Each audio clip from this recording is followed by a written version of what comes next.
அருமையானவர்கள், இந்த நாளிலும் அவனுடைய வார்த்தை நம்மிடத்திலே கொண்டு வருகிறேன்.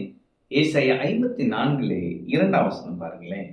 ஆண்டவர் சொல்றாரு, உன் கூடாரத்தின் இடத்தை விசாலமாக்கு, உன் வாசஸ்தலங்களின் திரைகள் விரிவாகட்டும், தடை செய்யாதே, உன் கயிறுகளை நீளமாக்கி உன் முளைகளை உறுதிப்படுத்து, நீ வலதுபுறத்திலும் இடதுபுறத்திலும் இடம் கொண்டு பெருகுவாய், உன் சந்ததியார் ஜாதிகளை சுதந்திரித்துக் கொண்டு பாழாய் கிடந்த பட்டணங்களை குடியேற்றுவிப்பார்கள். ஆமென். அப்ப வாக்குத்தத்தம் என்ன வருது இன்னைக்குன்னா, நீ வலதுபுறமும் இடதுபுறமும் இடம் கொண்டு பெருகுவாய். ஆமென்.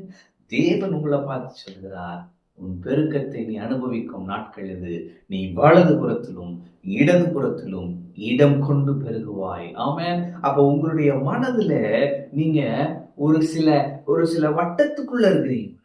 ஆண்டவர் அதை நீங்க உடை தெரிகிறார். அதுதான் அந்த 2வது வசனம். உன் கூடாரத்தின் இடத்தை விசாலமாக்கும், உன் வாசஸ்தலங்களின் திரைகள் விரிவாகட்டும், தடை செய்யாதே, உன் கயிறுகளை நீளமாக்கி உன் முளைகள் உறுதிப்படுத்து. அப்படின்னா என்ன அப்படின்னா, நீ உன்னோட மைண்ட் மூலமா என்ன தடை பண்ணாத, உன்னுடைய மைண்ட் மூலமா உன்னுடைய பெருக்கத்தை தடை செய்யாத, விரிவாக்கு. ஆமென். உங்களுடைய இமேஜினேஷனை விரிவாக்குங்க. உங்களுடைய ஃபெய்த் லெவல்ல இன்க்ரீஸ் பண்ணுங்க.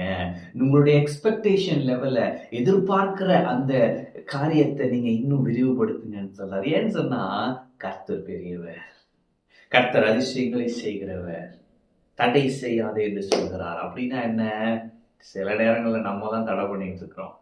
அது தெரியாம நம்ம ஆண்டவர் தடுக்கிறாரு, ஆண்டவர் தடுத்து வச்சிருக்கிறாரு, என்னுடைய ஏற்ற வேலை வரவில்லை, பிசாசின் சோதனை, இப்படிலாம் சொல்லிட்டு இருக்கிறோம். இன்னைக்கு ஆண்டவர் உங்களை பார்த்து சொல்றாரு, தடை செய்யாதே, நீ தடை செய்யற, இனிமே தடை செய்யாதென்றார். ஆமென். அப்ப சில நன்மைகள் உங்களுக்கு நான் வைக்கப்பட்டிருக்கிறது, அவைகளை நீங்கள் அனுபவித்தே ஆக வேண்டும். இன்னைக்கு கர்த்தர் சொல்லுகிறார், தடை செய்யாதே. ஆமென். உங்களுடைய நம்பிக்கையின் அளவு விரிவாகட்டும், உங்கள் விசுவாசம் விருத்தி அடையட்டும், உங்களுடைய எதிர்பார்ப்பு இன்னும் அதிகமாகட்டும். ஆண்டவர் சொல்லுகிறார், நீ வலதுபுறமும் இடதுபுறமும் இடம் கொண்டு பெருகுவாய். ஆமென். அப்ப இன்னைக்கு நீங்க நெருக்கத்தில் இருக்கிறான், ஆண்டவர் சொல்றார், நான் உன்னை விசாலத்துல கொண்டு வருவேன், நீ நம்ப முடியாத அளவு நீ பெருகுவாய் என்று சொல்லுகிறார். ஊழியம் செய்றீங்களா? உங்க ஊழியம் பெருகும். நீங்க தொழில் செய்றீங்களா? உங்க தொழில ஒரு விருத்தியை நீங்க காண்பீர்கள். தேவன் உங்களை ஒரு எக்ஸ்பான்ஷனுக்கு நேராக கொண்டு வருகிறார்.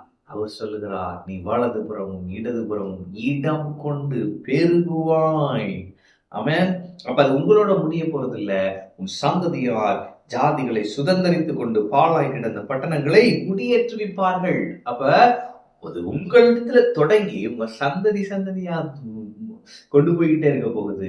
ஆண்டவர் சொல்லுகிறார், நீ என்னால் தெரிந்து கொள்ளப்பட்ட பாத்திரம், நீ ஒரு பயணியரா இருக்கிற, அதனாலதான் நீ இவ்வளவு ஸ்ட்ரகிள் ஃபேஸ் பண்ற. ஆனா உனக்கு வரப்போகிற உன் சந்ததியார் பெரிய பெரிய காரியங்களை சுதந்திரித்துக் கொள்ள போகிறார்கள். ஆனால் ஆண்டவர் இன்னைக்கு சொல்லுகிறாரு, நீ வலதுபுறமும் இடதுபுறமும் இடம் கொண்டு பெருகுவாய், பெருகுவாய், நான் உன்னை பெருக பண்ணுவேன் என்று கர்த்தர் சொல்லுகிறார். எனவே உங்களுடைய விசுவாச அளவு விரிவாகட்டும், உங்களுடைய எதிர்பார்ப்பின் தன்மை, ஆண்டவரிடத்தில் எதிர்பார்ப்பது இன்னும் அதிகமாகட்டும், உங்களுடைய நம்பிக்கை வீண் போகாது. கர்த்தர் பெரிய காரியங்களை செய்வார். ஆமென். கர்த்தர் உங்களோடு இருக்கிறார். கர்த்தர் உங்களை ஆசீர்வதிப்பார்.